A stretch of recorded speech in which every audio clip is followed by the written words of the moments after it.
Wise का interrogative sentence पढ़ेंगे। पिछले वीडियो में हम लोगों ने एक्टिव से पैसिव बनाने के रूल्स पढ़े थे। आज फार्मूला के माध्यम से हम लोग पैसिव वाइज में चेंज करेंगे सेंटेंसेस को, जो इस प्रकार से है। इंडेफिनिट टेंस, यानी इंडेफिनिट टेंस के सेंटेंसेस को हम पैसिव वाइज में कैसे चेंज करेंगे। पहले तो एक हम ये क्लियर कर लें, इंट्रोगेटिव सेंटेंस है क्या। इंट्रोगेटिव सेंटेंस दो प्रकार के होते हैं, एक हेल्पिंग वर्ड से शुरू होता है और एक WH वर्ड से।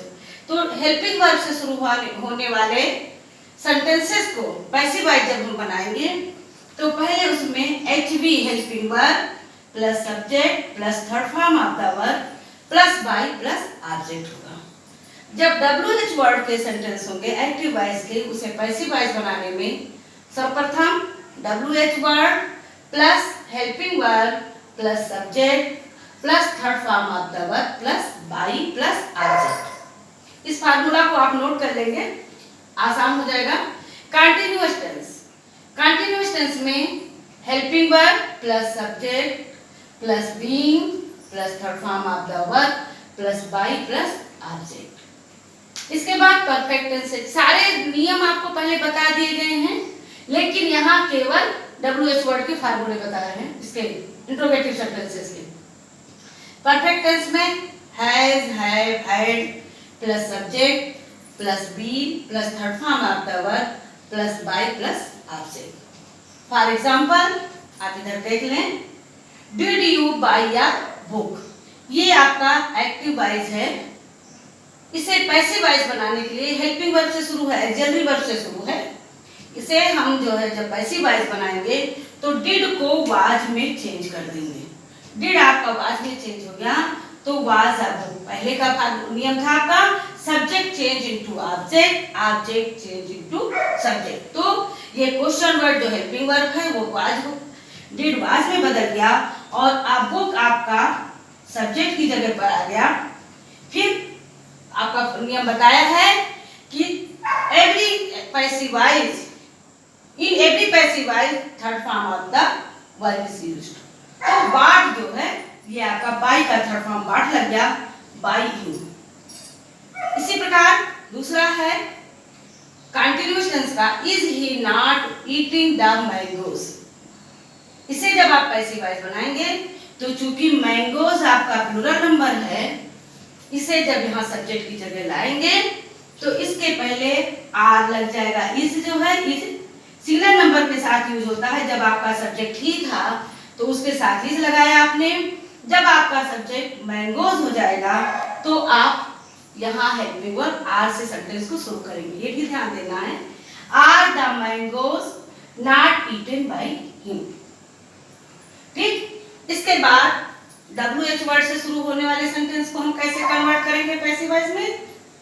Why will he not wash his dirty clothes? यानी वो कैसे, फिर इसको जब आप चेंज करेंगे तो why will his dirty clothes, वही चीज आगे आ जाएगा, his dirty clothes not be washed by him। दूसरा है who will have called by you, sorry, who will have called you, तुम्हें कौन बुलाएगा। तो अब आप लिखेंगे इसको, इसमें प्रॉपर सब्जेक्ट नहीं है तो बाय whom, किसके द्वारा, bye whom will you have been called, तुम किसके द्वारा बुलाए जाओगे। फिर है was he not teaching Hari English yesterday, was Hari not being taught English yesterday by him। एक चीज और आपका कॉन्सेप्ट क्लियर हो जाना चाहिए, जब डबल ऑब्जेक्ट सेंटेंस में होगा, जैसे यहाँ है इंग्लिश, हरी और इंग्लिश, यहाँ दो ऑब्जेक्ट है, डबल ऑब्जेक्ट है। ऑब्जेक्ट आपने पढ़ा होगा, डायरेक्ट ऑब्जेक्ट और indirect object. Direct object non living thing है और इनडायरेक्ट ऑब्जेक्ट लिविंग ऑब्जेक्ट। तो जब हमारा डबल ऑब्जेक्ट होगा तो हम दोनों से बना सकते हैं। जैसे है एक सेंटेंस हम बीच में ही लिख रहे हैं, मान लिया है माय फादर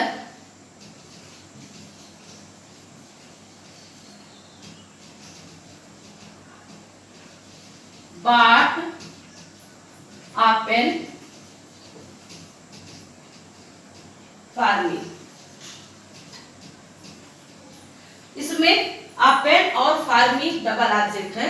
आप इसे जब पैसिव वॉइस में बनाएंगे तो a pen से बन सकता है a pen is bought, sorry was, a pen was bought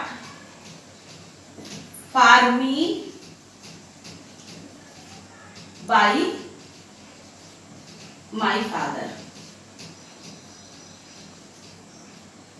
और मी से बना तो I was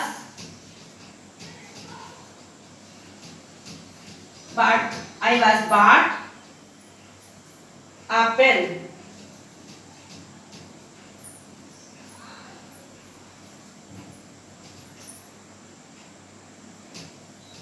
by my father।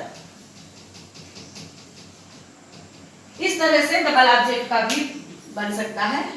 कुछ है आप ट्रांसिटिव और इंट्रांसिटिव वर्ब्स भी पढ़े होंगे।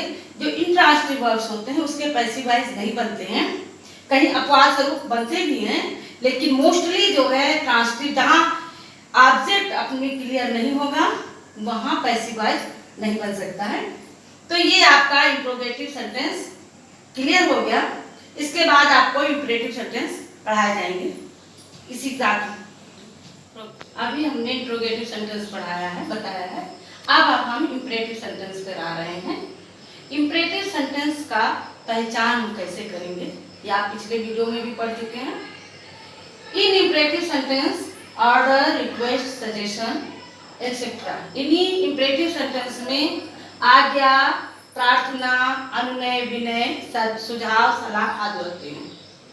और एक चीज और भी जानिए कि इंपरेटिव सेंटेंसेस में यू सब्जेक्ट छिपा होता है। इसका प्रारंभ वर्ब और ऑब्जेक्ट से ही होता है क्योंकि ऑर्डर है, इसमें सेकंड पर्सन से ऑर्डर की जाती है।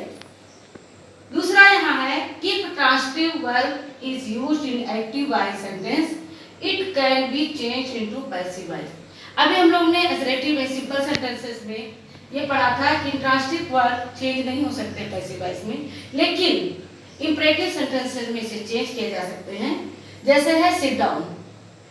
अब सिट डाउन ऑर्डर वे में है तो यहाँ हम जो है ऑब्जेक्ट अपनी तरफ से सेंटेंस बढ़ा करके you are ordered to sit down होगा। इसी प्रकार से कीप टू द लेफ्ट, यहाँ ऑर्डर है, आज्ञा है, you are ordered to sit down. Keep to the left यहाँ हम सजेशन वे में बताएंगे, you are suggested to keep to the left. यानी ये सो हो गया कि इंट्रांसिटिव वर्ब भी पैसिव वॉइस में इंपरेटिव सेंटेंस में चेंज हो सकते हैं। Imperative sentences which shows order it can be changed by use of let। इसमें कभी-कभी जैसे हमने अभी बताया यू आर सजेस्टेड तो और लेट का प्रयोग, लेट आज्ञार्थक है। इस तरह से जहां ऑर्डर होगा वहां लेट का प्रयोग करके हम सेंटेंस को पैसिव वॉइस बना सकते हैं। जैसे है राइट अ लेटर, ये एक्टिव वॉइस है, इसे जब हम पैसिव वॉइस बनाएंगे तो लेट का प्रयोग करके बनाएंगे। Let a letter be written by you. इसके लिए जो फार्मूला अप्लाई होगा लिखा है when we use let the formula is applied like this, let plus object plus be plus third form of the verb. यदि नेगेटिव सेंटेंस है let वाले तो let plus object plus not be plus third form of the verb. जैसे आपका ये था write a letter, a letter be written by you. और इसी तरह से यदि do not write a letter हो जाएगा, do not write a letter. तो इसे हम बनाएंगे लेट, यानी लेट अ लेटर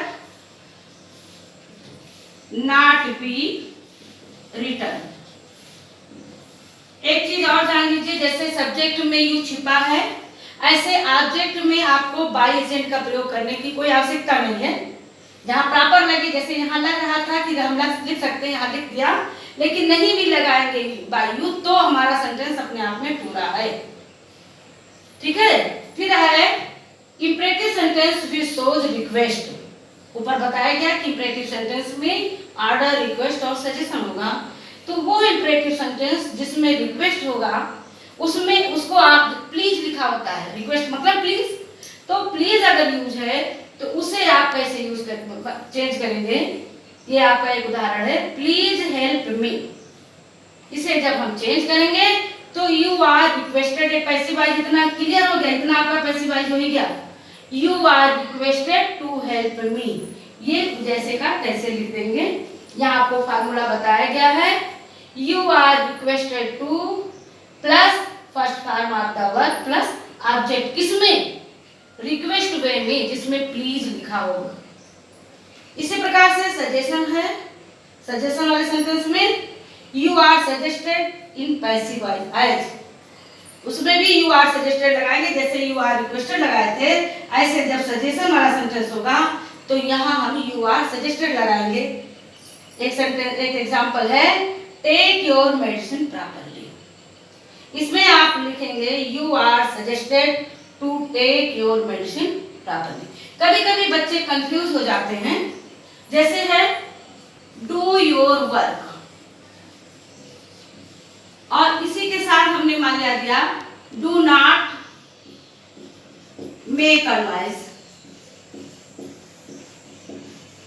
तो डू नॉट को ये जो है, ये डू को इंट्रोगेटिव सेंटेंस सब बच्चे समझ जाते हैं, ये इंपरेटिव नहीं रह जाता, फिर इसका बिल्कुल फार्मूला उदाहरण ही गलत कर देते हैं। तो आपको ये समझना है कि डू नॉट के साथ वर्ब लगा है। जब इंट्रोगेटिव सेंटेंस होता है तो उसमें डू के बाद वर्ब आता है, इसमें डू नॉट के साथ आपका वर्ब है, 5 सब्जेक्ट आता है, यहाँ वर्ब है, इसलिए डू योर वर्क, तो यहाँ you are ordered to do your work या let your work be done, इस तरह बनाएंगे। Do not make a noise, let make a noise be not made, इस तरह से। और ऑर्डर करके भी बना सकते हैं, you are ordered not to make a noise.